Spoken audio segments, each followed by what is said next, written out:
عاشورہ کے روزے کے بارے میں بہت سارے دوستوں نے پوچھا ہے کہ اس کی کیا فضیلت ہے، اور عاشورہ کے دن اپنے اہل و عیال پر وسعت کے بارے میں جو حدیث ہے اس کی کیا حقیقت ہے۔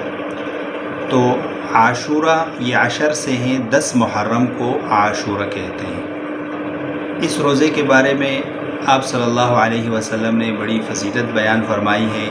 مسلم شریف کی روایت ہے، آپ صلی اللہ علیہ وسلم کا فرمان ہے کہ جو شخص عاشورہ کا روزہ رکھے گا تو مجھے اللہ تعالیٰ کی ذات سے امید ہے کہ اس کے گزشتہ سال کے گناہ معاف ہو جائیں گے۔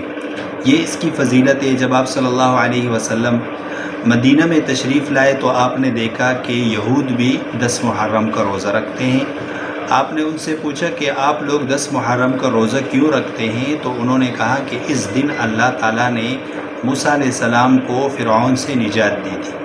تو آپ صلی اللہ علیہ وسلم نے فرمایا کہ ہم تو موسیٰ علیہ السلام کے زیادہ حقدار ہیں، یعنی ہم ان کے ساتھ اس خوشی میں، اس نجات کے معاملے میں شریک ہو، ہم تو اس بات کے زیادہ حقدار ہیں، تو ہم بھی 10 محرم کا روزہ رکھیں گے۔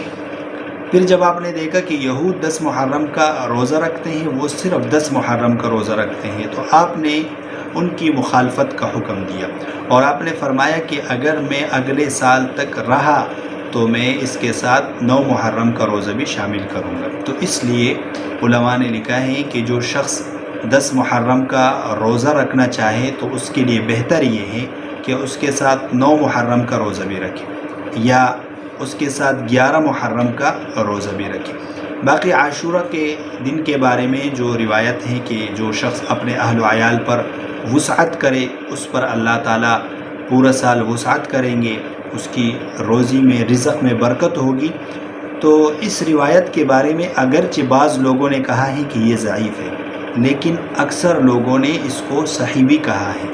دوسری بات یہ ہے کہ ضعیف روایت کا یہ مطلب نہیں ہوتا کہ یہ حدیث سرے سے ثابت ہی نہیں ہے۔ ضعیف روایت کا مطلب یہ ہوتا ہے کہ اس کے سند میں جو راوی ہے ان میں کوئی شخص ایسا ہے جس کے اخلاق وغیرہ اچھے نہ ہو، یا اس پر کوئی الزام ہو، تو اس کی وجہ سے حدیث میں ضعف آ جاتی ہے۔ باقی فضائل اعمال میں، یعنی ایسے اعمال اگر آپ ان اعمال کو کر لیتے ہیں تو ہو سکتا ہے کہ اللہ تعالیٰ اس کا اجر اور ثواب آپ کو دے دے۔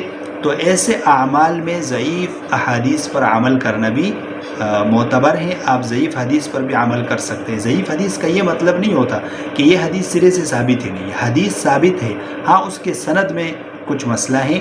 باقی حضرت جابر رضی اللہ عنہ سے صحیح روایت ہے کہ میرا یہ تجربہ ہے کہ جو شخص اپنے اہل و عیال پر 10 محرم کو وسعت کرتا ہے تو پورا سال اس پر وسعت رہے گا۔ میں نے اس پر تجربہ کیا ہے اور اس کو اسی طرح پایا ہے۔ اس طریقے سے حضرت سفیان بن عیینہ رحمہ اللہ وہ بھی فرماتے ہیں کہ ہم نے اس پر 60 سال تک تجربہ کیا ہے اور ہم نے اس کو اسی طرح پایا ہے، یعنی جو شخص 10 محرم کو اپنے اہل و عیال پر وسعت کرے گا، ان کے کھانے پینے میں، ان پر خرچ کرنے میں، تو اللہ تعالیٰ پورا سال ان پر وسعت کرے گا۔